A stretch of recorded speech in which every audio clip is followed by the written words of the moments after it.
Qual é a característica do invejoso, né? Quando falamos sobre características, falamos sobre particularidades dessa pessoa, ou seja, como ela se comporta, né?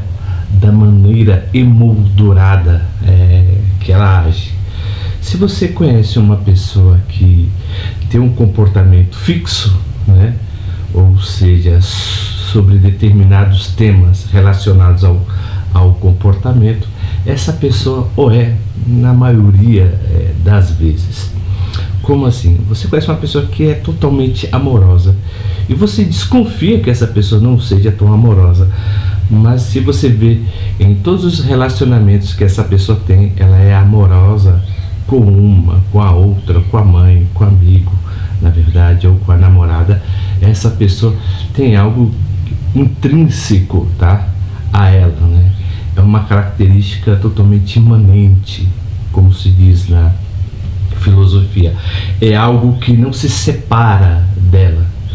Seria uma espécie de essência, tá? Ou seja, a pessoa sempre demonstra para o outro aquilo o que ela emana na maioria das vezes, né? Por exemplo, a pessoa muitas vezes pode mudar de comportamento sobre determinadas situações, mas depois ela volta ao que consideramos na verdade como normal, aquela característica normal, aquele comportamento que é preponderante da pessoa. Então, quando falamos sobre os invejosos também eles têm a mesma, né, ou a mesma característica. Interessante que a palavra inveja, ela vem do latim invidere, tá? Que significa aquele que não se vê. E uma das características vemos, né, na obra de Dante Alighieri, né, o Inferno de Dante, do qual que as pessoas, quando estão, né, no mundo espiritual, vamos dizer assim, seus olhos são vendados. Por quê? Porque o invejoso, ele não se vê como invejoso, ele se vê como uma pessoa apenas indignada. E essa indignação, na verdade, que ela tem acerca do outro, a deixa triste. Então é por isso que ela sempre terceiriza a sua tristeza. Então o invejoso, ele sempre tem a característica, na verdade, de terceirizar as suas frustrações, né, os seus desejos não realizados no outro. Por isso que ele não se vê como tal. Então, o invejoso, ele tem alguns sinais, por exemplo, que eu vou enumerar como 7 sinais, né? Ou seja, sinais que é típico do comportamento do invejoso, mas que o invejoso, na maioria das vezes, não percebe que age de determinada maneira. Por quê? Porque tudo que ele faz é totalmente terceirizado, ele é inconsequente, ou seja, todas as suas atitudes são totalmente justificáveis. Ele entra numa espécie de dispepsia, né? Ele se cava dentro de si, ele não suporta o sucesso do outro, ele se remoe acerca do sucesso do outro, tá? Então é por isso que o invejoso, ele sempre vai olhar o outro, na verdade, com um viés totalmente, vamos dizer assim, dissimulado, né? Então ele é totalmente dissimulado. Então o invejoso, ele sempre tem a tendência de ter o desdém e odiar a pessoa sem motivo nenhum, tá? Ou seja, ele odeia simplesmente porque odeia. Mas como ele não se dá bem com o próprio sentimento que ele tem acerca de si, ele vai acreditar ao outro essa tristeza que lhe é inerente. Então ele sempre vai passar para o outro. A segunda característica é que ele reduz o valor de vitória das outras pessoas, né? Ou seja, ele sempre vai justificar. Se um homem faz sucesso é porque ele se vendeu. Se uma mulher fazer sexo é porque ela tem um relacionamento com o supervisor ou com o chefe, né? Então você vê que ele sempre terceiriza. Ou seja, o pessimista, ele sempre olha para os próprios pés. mas ele vê a caminhada como algo que o desmotiva. O otimista, ao contrário, não, ele é guiado pela vista, ele vê longe. O pessimista, ele olha para os pés. Então o ressentido, na verdade, ele sempre olha para o lugar onde ele queria estar, mas que nunca vai chegar, né? E quem fala isso, né, G.K. Chesterton, né, em uma de suas obras chamada Ortodoxia, do qual que eu encaminho, né, para quem tem o interesse de ler, do qual que nos 4 primeiros capítulos desse livro ele vai descrevendo, né, o paroxismo da natureza humana. Então, quanto que o narcisista, né, ou o invejoso, ele olha para os seus pés e ele nunca olha para frente, então ele sempre olha aonde ele queria chegar com as suas próprias caminhadas. Mas a caminhada que o invejoso dá, na verdade, não é uma caminhada que ele se desafia. Ele apenas acredita que tem um método de estar lá sem fazer o mínimo esforço, tá? Então, enquanto que o otimista olha e tem uma meta para chegar, o otimista olha para frente e olha para o pé, mas só que ele olha como se fosse digno daquele lugar, sem mesmo ter se desafiado a tal. A quarta característica do invejoso, eles são pessoas totalmente desmotivadoras, né? Ou seja, quando você fala algo para uma pessoa que você conhece, ou que quer estudar, ou que quer cantar, ou que quer fazer algo que acredita que desenvolverá o seu potencial, ele sempre a colocará para baixo. Ele sempre falará dessa maneira: você não sabe cantar, né? Principalmente se o invejoso ele fez algo que ele não conseguiu, o outro também não pode conseguir. Então, se ele é um frustrado, por exemplo, profissionalmente, e a outra pessoa tenta crescer profissionalmente, ele vai fazer o quê? Reduzir a outra pessoa ao universo dela. Se a outra pessoa for cantar e o invejoso não fez sucesso no mundo do cântico, né, não fez sucesso no mundo da música, na verdade, ele sempre vai falar: você não sabe cantar. Então ele sempre reduzirá os outros a serem medíocres igual a ele.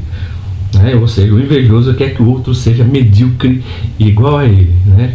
Interessante também, por mais que ele tente lhe derrubar, ele trabalha muito em ser igual a você. A pessoa que ele mais critica é a pessoa que ele tem mais vontade de ser, né? Ou seja, ele projeta no outro aquele que ele gostaria de ser e rebaixa o outro, mas na maioria das vezes ele quer ser a pessoa que ele odeia.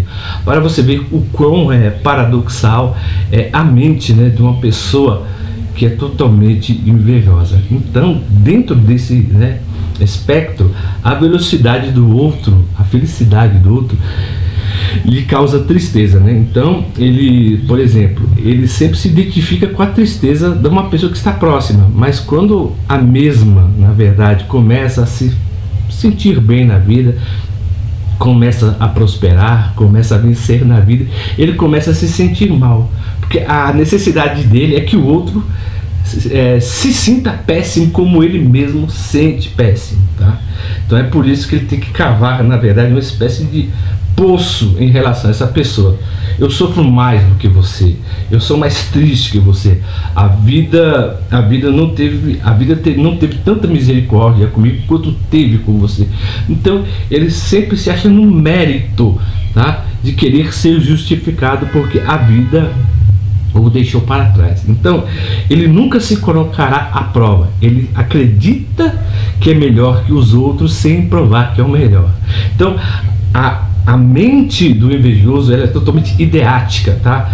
Ela vive num mundo feérico, onde ele é a última bolacha do pacote, onde ele é o mais inteligente, onde ele é o mais culto, onde ele é o mais capaz. Então ele sempre olhará o outro, na verdade, de cima para baixo.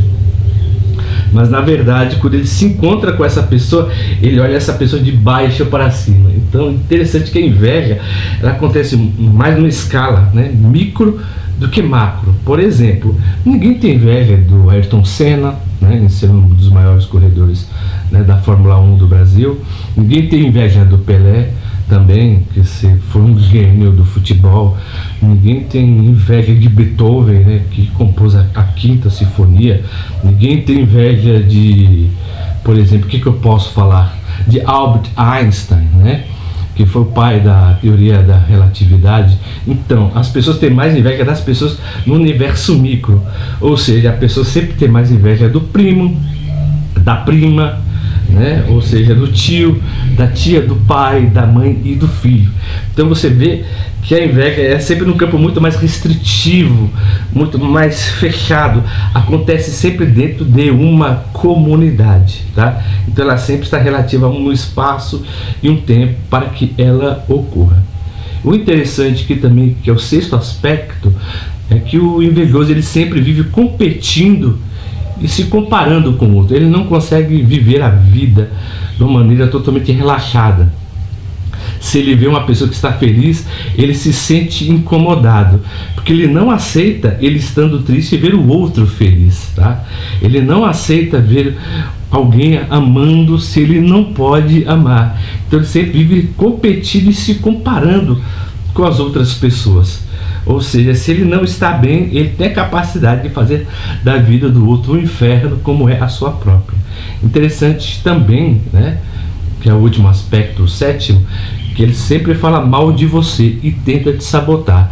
Então, uma pessoa que sempre vive mal, falando mal de você, na verdade, essa pessoa tem muita vontade de ser igual a você, né? Ou seja, ele sempre procurará, né, uma brecha para poder te derrubar, porque assim, o ódio, ele é a inversão da paixão, né? O do amor é a indiferença.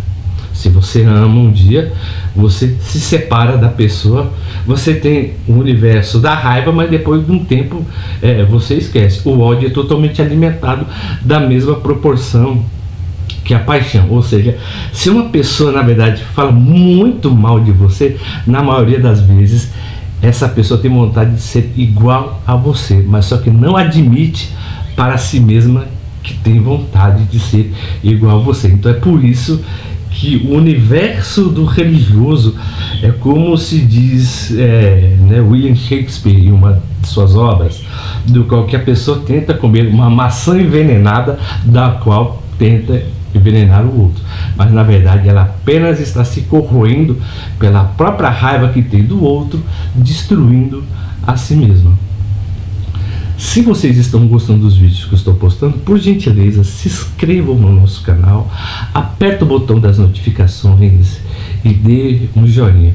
E como sempre, viu, eu agradeço o carinho e a atenção de todos que nos têm, né, acompanhado durante esse período de 2 anos com esse pequeno canal, e até o próximo vídeo.